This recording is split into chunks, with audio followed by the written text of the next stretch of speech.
Ninthoi makhada phamtharaga pena kapi kaino tamo tangna tawriba matawsibo imungi mi loina taraduna thorai adubo mathakta tumina wari tariba enidi bawdu tarubadagi asadu thakthakni mopana oihogadaba phibamdu khanjilubada wala ngangu phau ngamdre jatina ibema kaidorage ha suthoiba namana kapisi kaigino Roger su tapna mamagi manakta phamtharai ima ai tasengna khangudre mahaksu aise babagi machani khangludabana si yongna wamina kibani Ninthoina imagi thoiba chatkrase punna hingduna lairubagi kanaba leitre machagi wahiduda jati su kappi ibema nangbu ngawrabo angangsibu thimsinbigadra hairaga nangna adumna haribadu kaigino aise nangbu popina mani ichana waraga karamba mamana nokadage ishorna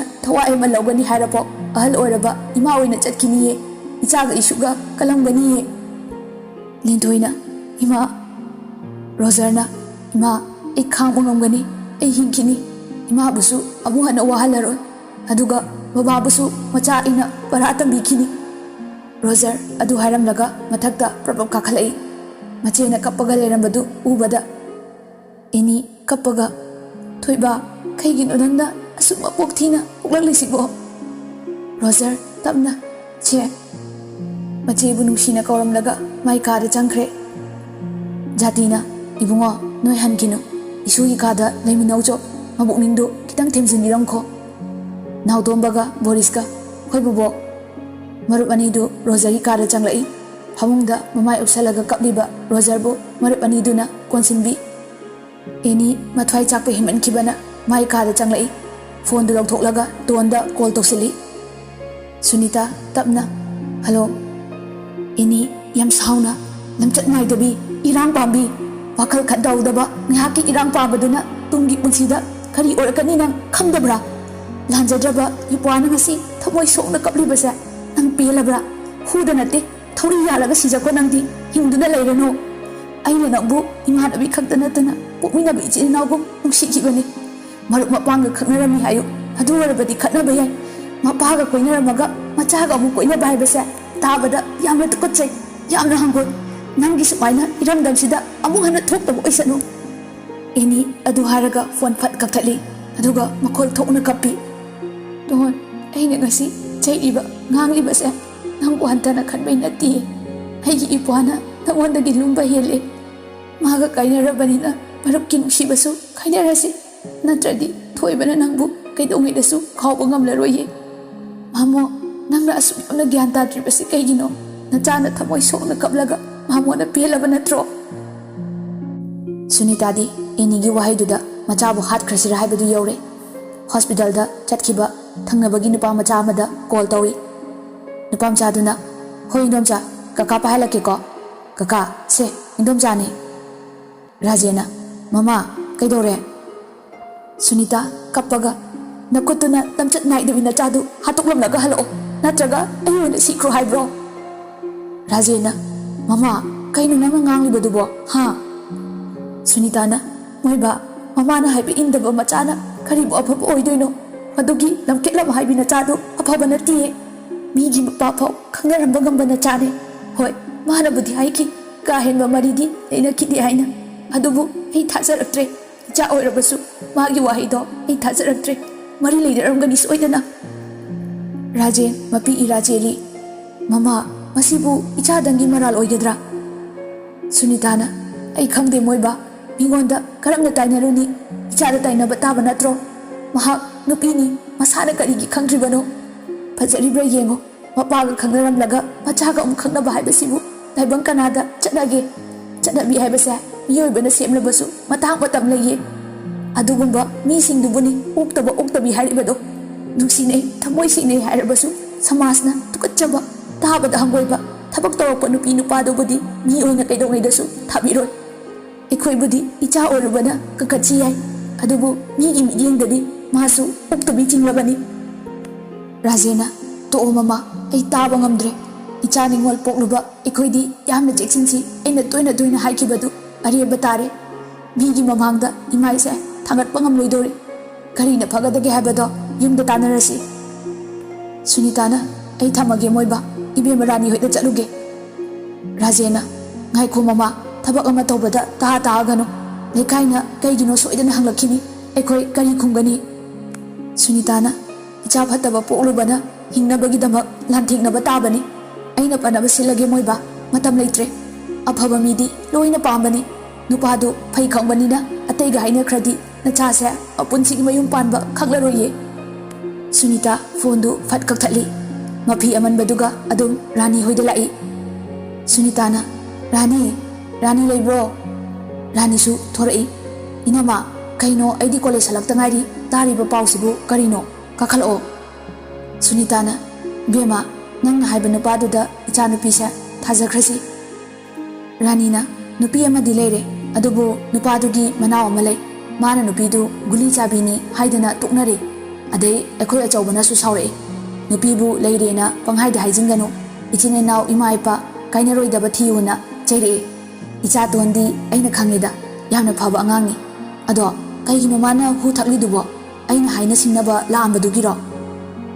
Sunitana, nate adugi kemta nate maga khangnaba nupa machadu nupi machen khreye adugini ada aina natabali chatlubrana hairubadagi apopi imana phau nachaibu aduk thajadradi sisakigena hekta thakibana hanki. Ranina, as inama nangsidi kedau chaibiruino mi panglangda langjaba angangni namchatlu-dabadi sungchatlamoy aina thajai. Sunitana, hoi adumbadi kaisu tawdabajani noi tadana aingonda oina chaibana loire phone tawrame kaisu thoidokpa tawdre harai. Ranina, is fare kaisu tawdrido aine hayemak chalaga icheda pause hairurage hangchitne akhoi achawbana thoroktoise. Sunitana, hoi. Ranina, ado icha tona kallaga masa hana wari sanahan kisi haibro. Sunitana, hera sanadrasu yareda kai kananaba akhoi noina phai hairagabo. Ranina, hoi nama. Sunitana, fare ayumi kananta lehaude chalage ko. Ranina, hoi nama ay lehaurage. Sunitana, lehoro inama chatle. Sunita su chatkre masu Roger bu nungsidabadi nate Roger gi khalaga lambida mapi phau tarei chana wakhalda khalli ibungo Roger mama bu waroganu ko icha su phatti nokhoi baba su afaba nate lanjadraba ichada poklaroi-daba chaina kayana wahalle ima su nambu iya oiba pamjaki e. Sunita su mayum yauree numitudi ton hospital da adum leire Roger su marup aniduna sanglaga leire.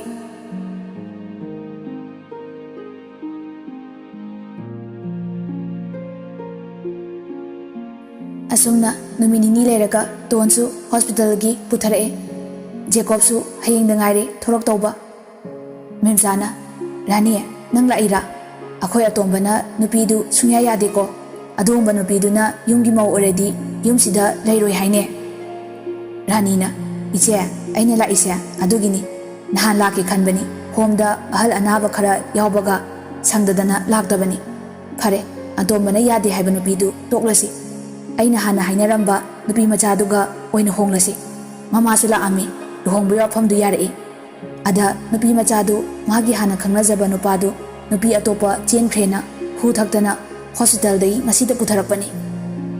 Memsana, ihe inthokpanida khangdreda matamse hausikan khangna chanayena tawrisina arepa leinadredo thamoi sengna nungsijaruba nupa nupidadi kayada wahale nupi machadubu kaisu tawdraba natro. Ranina, kaisu tawdre. Memsana, achawbasu hayeng laklani wafamdu laklaga khanarasi. Ranina, hoi. Somdana, Sunitana, aina silibase nang yadaba yaroi lekai mamangda imaise thangalaga chatpa ngamloidori ichanupi poklubai mahiro sibo taibang kanada chatnage imagi bema nangse athokna gyan tadeda ko imana nangbu gyan tanaba kyara haiba natro nang imana haiba ilam labadi ngasi nangwondasu ibungodasu chakliba maichaksi phangamgadra. Ton higik launa kapi ima ai yarage noina haiba ai loina yarage ima. Sunitana, nanob jaranida haikrabani leiba leitaba nang yam thuna luhongbirani natrabadi lekai mina khangnaklabadi ekhoi hingba ngamloi Ton makha tade kappaga laikre. Somdana mama hoina sanariba waridu taraduna Jek thorai. Jekna indomsa handakna mo karamba laikolgi lerang amanbino. Memsana atomba nungai kidreda. Ranina ho handaki sidi akhoi lekai deine GP College ta aroiba semester exam thakrabani masaka phasakhrajani. Jekna GP da aduidi ming haro noi daida imanabi amabudi lei. Ranina maming budi Ton kawe. Jek thok hawali kariya Ton haiba madi Roger khangnabani imanabi ni. Ranina pau tadribo nupadu atopa nupi chenkrena hu thaktana hospital da lairubadagi ngasida putharakhibani. Jek yam ngakna kaino haisibo Roger nupi chelaba. Ranina Roger kaubro nanga khangnabro. Jekna khangi nupadu budi angangni phabudi yam phabani ada adumai nupi chelamgani kaidudi khalude. Jek adu haramlaga mai ka da changai. Eni da call tawi. Eni na hello. Jekna aina tari pause chumbro. Eni kappaga chumme. Jekna as kapkanu se makhoina makhoigi thokpa ado Ton do akhoi tamoga haina sinari haye. Eni ngai adubu tapna hairi phare adunasu. Jekna kaino makhoi ani sibu yam nungsina daine. Eni na ai kem khangde makhoi wase tokse. Jekna hoi hoi aisu itai ma oidoidu sumlaidana aphaba pambe wani da akhoi tamodi phaidana. Eni na Jekna bidyam leitrabo wari saba. Eni na nateda. Jekna Roger nupi dudi kaideno. Eni yam ngakna kaino haisibo. Jekna Roger nupi chenbai natro Ton hu thaklido adudai natro luhongba yaraisa hanadi yade haibane. Eni tinglawna sagalai masana jut charudraga ipasida badnama mu pirami bahaiduni ne. Ai noigi yumduda maga mau oiminaba ngamloi tukatse aina di mabu yam nungsina loina bibani. Jekna kaino ai gyan tadre warise fazana hairo. Mapandagi memsana atomba noi tamo lae aidi hayeng nena lairubane. Jekna ha ima ai laage ni kona sanarase tamo lae ye. Enina hoi phone thamnakre. Jek kumtharai. Jeko ubada tamo.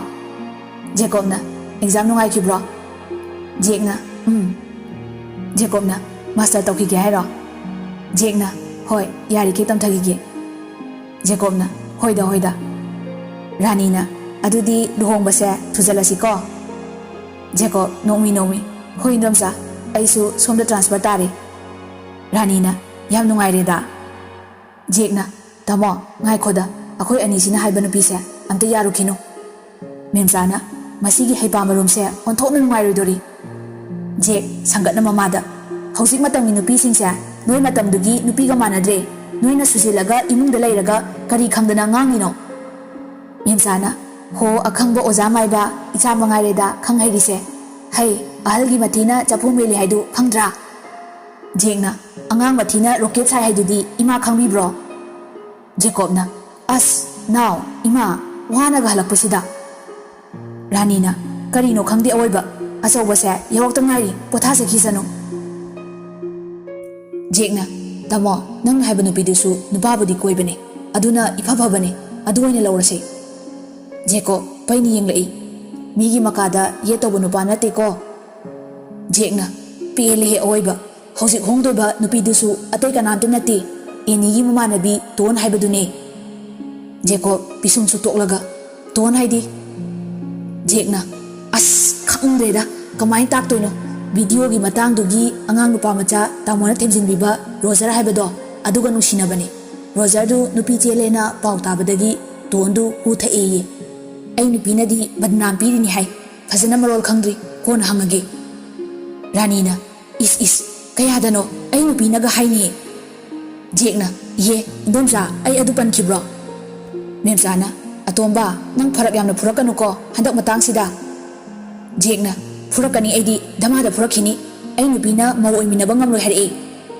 Memsana o ijadi hausiktagi phanik sela boire. Jek makhut khubakadu khuraga ꯐꯅꯦꯛꯇ ꯅꯠꯇꯦ ꯀꯩꯀꯩꯅꯣꯗꯨꯁꯨ ꯁꯦꯠꯆꯔꯦ ꯃꯦꯝꯆꯥ ꯍꯧꯒꯠꯂꯒ ꯃꯆꯥꯕꯨ ꯐꯨꯒꯦ ꯇꯧꯕꯗ ꯍꯣꯠꯇꯅ ꯆꯦꯟꯈ꯭ꯔꯦ ꯖꯦꯛꯅ ꯇꯥꯃꯣ ꯑꯩꯗꯤ ꯍꯥꯏꯕꯤꯔꯤꯁꯤꯅꯤꯀꯣ tone ꯍꯥꯏꯗꯨꯁꯨ ꯍꯜꯂꯥꯒꯤ ꯑꯃꯣꯝ ꯅꯠꯇꯦ very dangerous ꯂꯔꯀꯤꯅꯤ ꯔꯥꯅꯤꯅ ꯉꯥꯏꯈꯣ ꯅꯨꯄꯤꯗꯨ ꯅꯥꯕ ꯈꯔ ꯐꯒꯠꯂꯗꯤ ꯑꯆꯧꯕꯒ ꯍꯥꯟꯅ ꯎꯅꯍꯟꯈꯤꯒꯦ ꯃꯃꯥꯗꯨꯗ ꯑꯩꯅ ꯎꯅꯍꯟꯁꯤ ꯍꯥꯏꯕꯗꯗꯤ ꯎꯅꯗ꯭ꯔꯁꯨ ꯌꯥꯔꯦ ꯍꯥꯏꯔꯛꯏ ꯃꯣꯏꯁꯦ ꯃꯅꯨꯡꯗ ꯀꯩꯅꯣꯝ ꯂꯩꯔꯤ ꯍꯥꯟꯅ ꯌꯥꯔꯛꯇ꯭ꯔꯒ ꯍꯧꯖꯤꯛ ꯌꯥꯔꯛꯄ ꯍꯥꯏꯁꯦ ꯋꯥ ꯑꯃꯗꯤ ꯂꯩꯔꯦ ꯃꯃꯥꯅ ꯂꯣꯠꯂꯕꯁꯨ ꯃꯆꯥꯅꯗꯤ ꯄꯨꯛꯅꯤꯡꯒꯤ ꯋꯥꯗꯨ ꯁꯣꯏꯗꯅ ꯐꯣꯡꯗꯣꯔꯛꯀꯅꯤ ꯃꯦꯝꯆꯥꯅ ꯍꯣꯏ ꯆꯨꯝꯃꯤ ꯑꯩꯈꯣꯏꯅ ꯍꯪꯂꯨꯕꯁꯨ ꯐꯖꯗꯦ ꯑꯆꯧꯕꯒ ꯑꯃꯨꯛꯇ ꯎꯅꯍꯟꯈꯤꯁꯤ ꯀꯩ ꯍꯥꯏꯒꯦ ꯑꯆꯧꯕ ꯖꯦꯀꯣꯕꯅ ꯏꯃꯥ ꯑꯩꯒꯤꯗꯤ ꯏꯌꯥꯗ ꯌꯥꯏ ꯑꯗꯨꯒ ꯎꯅꯕꯅꯁꯨ ꯐꯩ ꯃꯥꯒꯤ ꯑꯅꯤꯡꯕ ꯑꯄꯥꯝꯕꯗꯨ ꯈꯪꯗꯣꯛꯄ ꯄꯥꯝꯃꯤ ꯀꯅꯥꯅ ꯈꯪꯅꯤ ꯃꯃꯥ ꯍꯣꯏꯅ ꯅꯝꯐꯨꯗ ꯑꯩꯉꯣꯟꯗ ꯊꯥꯖꯔꯛꯄ ꯑꯣꯏꯔꯝꯕꯁꯨ ꯑꯗꯨꯒ ꯔꯣꯖꯔ ꯅꯨꯄꯤ ꯆꯦꯜꯂꯦ ꯍꯥꯏꯗꯨꯗꯤ ꯊꯥꯖꯕ ꯋꯥꯠꯂꯤ ꯃꯃꯥꯗꯨꯅ ꯅꯨꯄꯥꯗꯨ ꯄꯥꯝꯗꯕꯩ ꯍꯥꯏꯖꯤꯜꯂꯤꯕ꯭ꯔꯥ ꯃꯅꯨꯡꯒꯤ ꯋꯥꯗꯨ ꯑꯩ ꯈꯪꯕ ꯄꯥꯝꯃꯤ ꯂꯨꯍꯣꯡꯕꯗꯤ ꯑꯔꯥꯏꯕꯅꯤ ꯂꯩꯃꯤꯟꯅꯕꯗ ꯌꯥꯝꯅ ꯄ꯭ꯔꯣꯕ꯭ꯂꯦꯝ ꯂꯩꯒꯗꯧꯕ ꯑꯣꯏꯔꯗꯤ ꯏꯃꯥ ꯑꯩ ꯅꯨꯄꯤ ꯊꯤꯗ꯭ꯔꯁꯨ ꯍꯤꯡꯕ ꯉꯝꯒꯅꯤꯌꯦ ꯃꯦꯝꯆꯥꯅ ꯉꯥꯏꯈꯣ ꯑꯆꯧꯕ ꯄꯨꯛꯅꯤꯡ ꯁꯣꯟꯊꯈꯤꯅꯨ ꯈꯟꯅꯈꯤꯁꯤ ꯔꯥꯅꯤꯅ ꯅꯨꯄꯤ ꯃꯆꯥꯗꯣ ꯐꯗꯤ ꯐꯕꯅꯤ ꯑꯩꯅ ꯈꯪꯗꯅ ꯍꯥꯏꯅꯔꯤꯕꯅꯤ ꯑꯗꯨꯕꯨ ꯃꯥꯅꯕꯨ ꯂꯥꯜꯂꯨꯔꯁꯨ ꯅꯨꯄꯥꯗꯨꯅꯕꯨ ꯂꯥꯜꯂꯕꯁꯨ ꯁꯣꯏꯗ ꯉꯥꯝꯗꯕ ꯃꯤꯕꯨ ꯂꯩꯔꯝꯒꯗ꯭ꯔꯥ ꯃꯦꯝꯆꯥꯅ ꯑꯗꯨꯅꯤ